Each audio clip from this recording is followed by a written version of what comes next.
ചേച്ചി, ലവ് ജിഹാദിനെതിരെ ഉത്തർപ്രദേശിലെ ഓർഡിനൻസ് കൊണ്ടുവന്നിട്ടുണ്ട് അവിടുത്തെ മുഖ്യമന്ത്രി.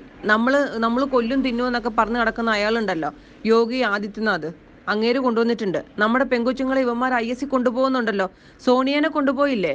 ഈ ഹിന്ദു പെങ്കൊച്ചുങ്ങളെയും ക്രിസ്ത്യാനി പെങ്കൊച്ചുങ്ങളെയും ഇവന്മാർ കൊണ്ടുപോകണേ. അതുപോലെ നിമിഷ, തിരുവനന്തപുരത്തുള്ള ആ പെങ്കൊച്ച്, അതിനെയും കൊണ്ടുപോയില്ലേ? ഇപ്പൊ അവളുമാർ അവിടെ ജയിലിൽ കിടക്കുകയല്ലേ. ഇവന്മാരുടെ കുടുംബത്തിലെ പെൺപിള്ളാരെ ഒന്നും കൊണ്ടുപോകുന്നില്ലല്ലോ. ഇതിനെതിരെ ആരെങ്കിലും പറഞ്ഞിട്ടുണ്ടോ? ലവ് ജിഹാദ് ഉണ്ടെന്നെങ്ങാനും നമ്മുടെ കൂട്ടത്തിൽ നിന്നെങ്ങാനും പറഞ്ഞ അപ്പം തന്നെ പറയും നമ്മൾ വേണ്ടാതീനം പറയുന്നെന്ന് ഇവർ പറയും.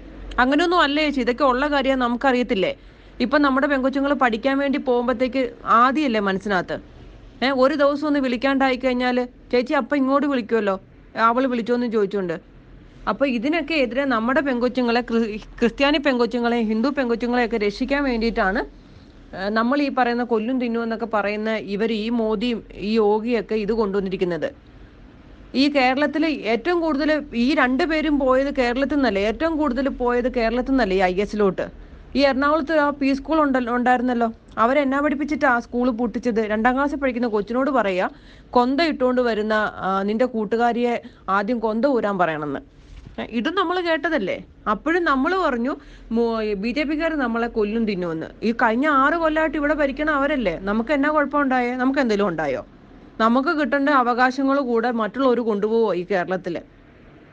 അപ്പത്തേക്ക് നമ്മൾ ഈ വാർത്തയൊക്കെ കാണുന്ന ഇതൊക്കെ മനസ്സിലാക്കാൻ വേണ്ടിയിട്ടാണ്. ഇതുപോലെ ഓർഡിനൻസ് ഇവിടെ കേരളത്തിൽ കൊണ്ടുവരുമോ? എന്തുമാത്രം കഴിഞ്ഞ ദിവസം കടവന്ത്ര പള്ളിയിൽ ചേച്ചി കണ്ടതല്ലേ, ഒരു ഡോക്ടർ കൊച്ചിനെ കൊണ്ടുപോയിരിക്കുന്നത്.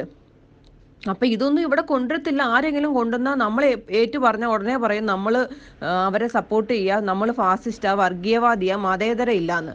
ഈ പറയുന്നവർക്ക് ഭയങ്കര മതേതരാണല്ലോ. നമുക്ക് രാഷ്ട്രീയമൊക്കെ വേണം, പക്ഷെ നമ്മുടെ മതം ആര് നമ്മളെ സംരക്ഷിക്കുന്നു അവരുടെ കൂടെയാണ് നമ്മൾ നിൽക്കണ്ടേ. അതല്ലാതെ നമ്മളെ തിന്നാൻ കൊടുക്കുന്നവരുടെ കൂടെ നിൽക്കണം.